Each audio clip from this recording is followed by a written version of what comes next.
see how the waves come in sets? Yeah. So there's no waves and then they come in sets. Boom, boom, boom, boom.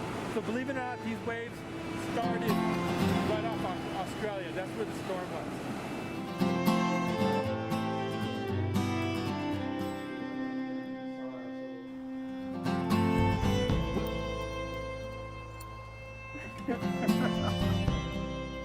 My name is John Walsh, and I'm Associate Professor of Gerontology and Neuroscience at USC. I'm also the Assistant Dean for Education in the Leonard Davis School of Gerontology. So I have been a professor at USC for 33 years. I was pre-med back in the 70s, and I went to University of California, Irvine, and I remember a neuroscience class that I took. It was in that program was called psychobiology, and there was a professor, and his name was Gary Lynch. And everybody has that professor. And Gary Lynch made the subject so not only interesting, but so entertaining.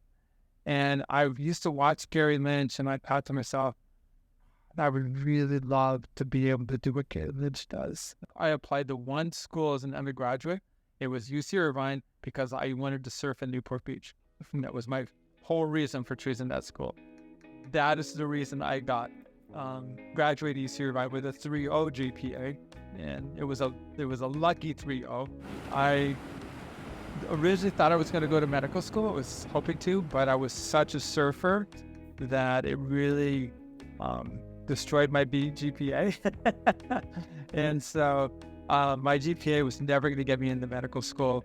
And so I kind of went back and forth, and then I decided graduate school. And from there, the rest was history. Rather than going into the cells and being used, goes into your liver, goes into your muscle, it starts to candy coat proteins. It actually does. So my specialty was how individual nerve cells work, and then how nerve cells connect, and the dynamic of that connection, how they modify during learning and memory.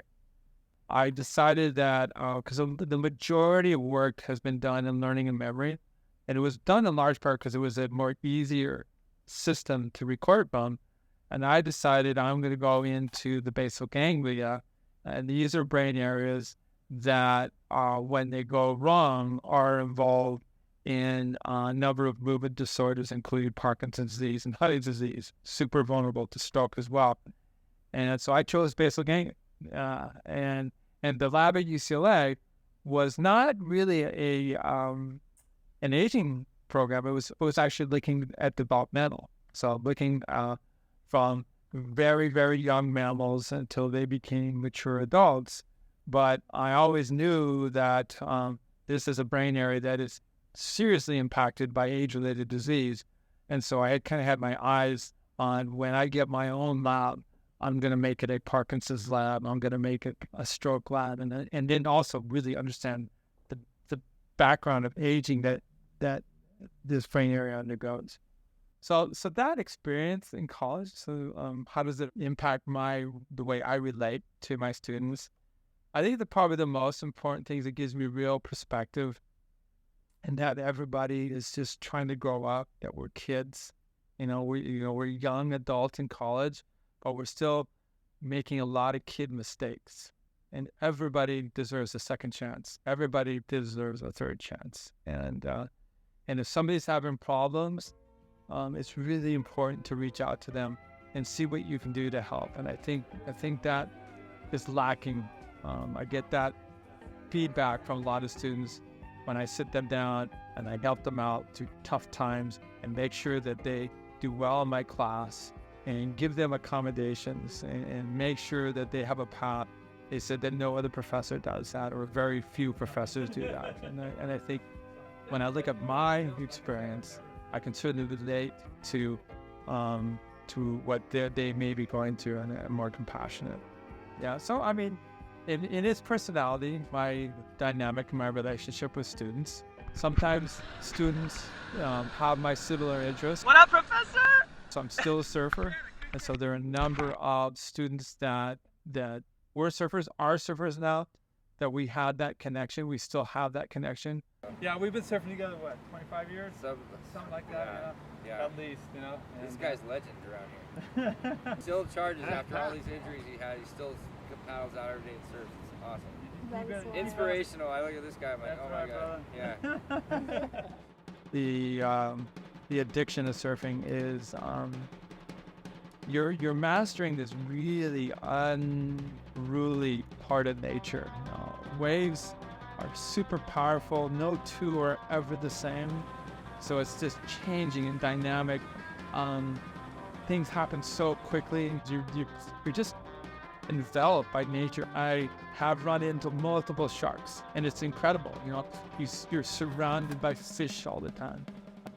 You're looking back at the beautiful coastline. I mean, it's really you lose yourself in it. Which is the bottom line. You completely lose yourself in it.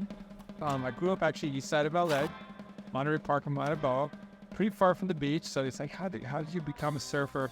But uniquely, I have an older brother, and his buddies got into surfing. They had these old-fashioned, first of their kind longboards in the 60s, and so I saw that surfboard, in the garage. And back in the day, there were no seatbelts, there were no rules. So I remember a couple of my friends' parents had large pickup trucks. We would sit in the back of the pickup truck with these long surfboards packed in between us, and we would drive from East Los Angeles, Monterey Park area, all the way down to Huntington Beach, and we would go surfing. But once I got exposed to surfing, it's like an addiction. I got so hooked, and there's so much more than the rush you get from the athletic part. It's just this full kind of nirvana, fully immersive experience in nature, and you're throwing yourself off a ledge surfing, and the water is powerful. It's scary. Every wave you take off on is scary. So I do, fear that someday it might come to an end. But that being said, I'll just adjust my expectation, change the palette, move to a place that is not so rough. And it is funny how I get so grumpy when I don't get a chance to do it, because it's just such a part of me.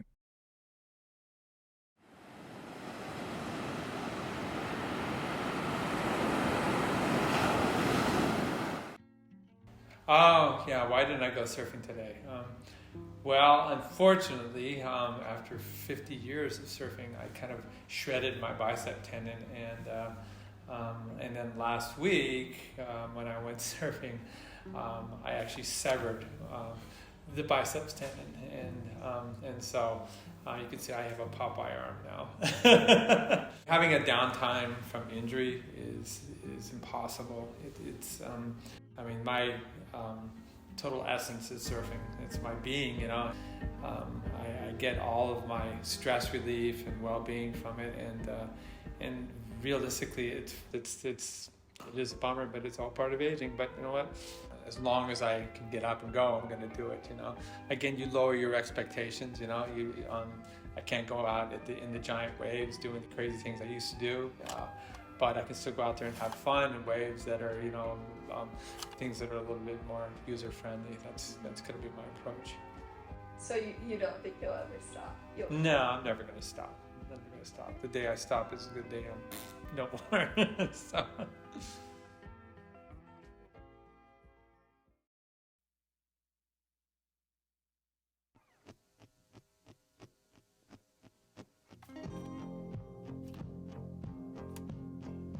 And when you find that person that is your forever person, it made life real easy. Yeah.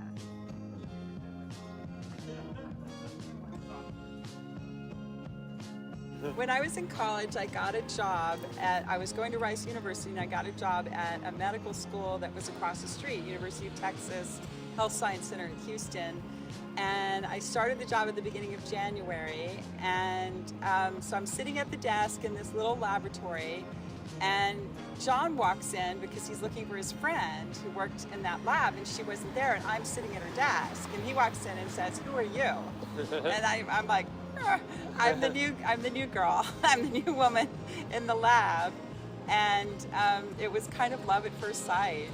So we both remember this day very vividly. I remember what he was doing and what he was wearing, and he remembers what I was doing. Like a photograph. And then finally I got up the nerve to ask her out, but it was like a dopey dope. I think I went in there on a Friday and asked her, hey, do you want to go out for a date? And she said, no, I have plans. And I was just like, oh my God, I missed my opportunity. But I told him, I said, hey, I have plans, but why didn't you ask me for next week? And I said, okay, I learned my lesson. I said, how about this Friday? And she said yes. And then I was walking back to my laboratory, and I was about, 15 yards away. And I was like, and my brain was like, well, what are you doing? And why don't you ask her out now? So then I went back out and I said, how about tonight? And I said yes. There you go. And I think we spent almost every day together since then. He's going to cry now. He is. Okay, anyways, introduce yourself. I am Julia Walsh, and I am a lecturer here in the School of Gerontology. I've been doing this for about 10 years. Oh, you got more than that. I got more than that. I'm an attorney. And so I'm an example of one of those people whose life has had a couple turns, and I've had a couple different careers, and it's still worked out. So. She graduated number 3 in her class of 250 students at USC Law School. When he did his thesis, in Texas, when he did his thesis, on the acknowledgement page, he referred to me as his fiancée. And she was like, wait a minute. So I would help him proofread his thesis and everything. So, of course, I'm proofreading the acknowledgement page. And I'm like, hey, buddy, what's up with that? Well, at some point. He said, well, hey. And then I actually, before we moved to California, I said, do you see this going long term? Right. And I said yes. So we kind of had those conversations. We have a very cerebral, but very emotional relationship. But we didn't, we didn't do like a hot air balloon over the desert proposal or anything, but we didn't really need that. Yeah. I felt like the way we did it was perfect for us. And then we got married in the South Bay. So, I've always, been included, Julie, in everything, So my buddies call me, hey, we're going to go do this. I'm like, that's okay. I'm bringing Julie, all right? And so it's always, and so we always, we spend all our time together, and if I have a choice, I'm hanging out with her.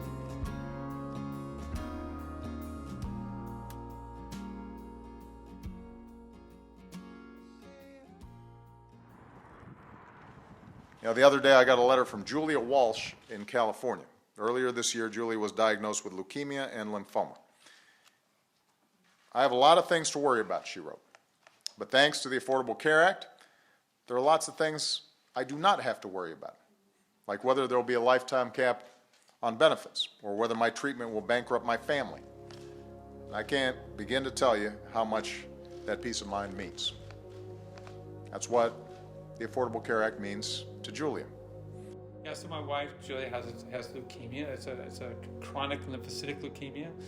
And so it can be slow in progression and it takes off. She happens to have really aggressive mutations. We know what we're in store for, and we're a team. And I go to every infusion and every visit, and I think having a big support is a big part of the healing. So we anticipate, we're going to see her oncologist next week, that she's going to go into a year of therapy.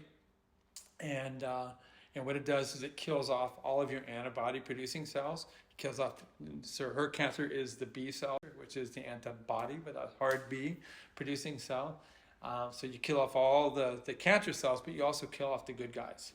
And so she'll have a year of immune compromise and extreme vulnerability. So you have to deal with that. We dealt with it last time, and during the pandemic was scary because people of her form of cancer, her flavor of leukemia, when they got COVID, about 40% of them died. So it was a really high death rate. So, you have to, and you have to adapt, and you have to put your best foot forward, So what are you going to do? Just cave in, So you have to.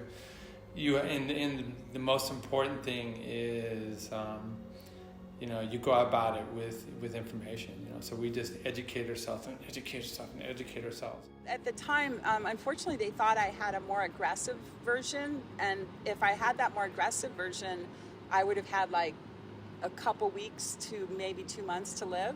So I had a few weeks where I thought I was like done, and that was hard because my kids were, I think, in 6th and 9th grade, and all I could think about was I can't do this to my kids. I just can't. But then, you get used to it. It takes time. You just have to take it all in. And then I think after a while I started, I'd walk outside and I would say, oh my gosh, the sky is so blue, and look at that butterfly. And in a weird way, knowing that your life might be cut short makes everything seem just so vivid and so sweet.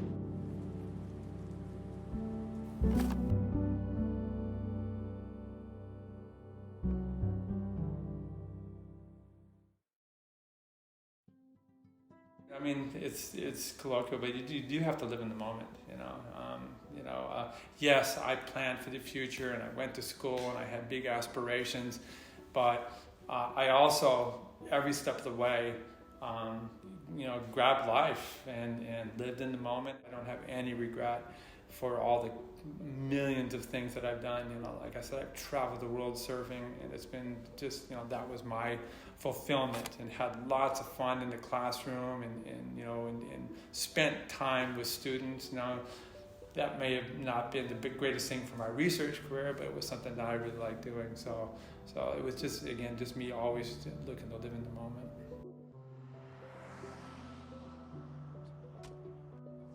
The funny thing about life is, once you got the right equipment,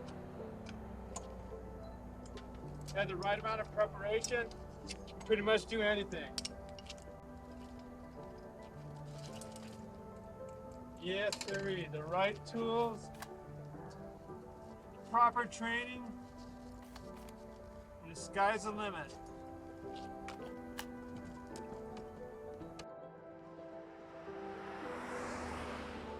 Let's go get 'em.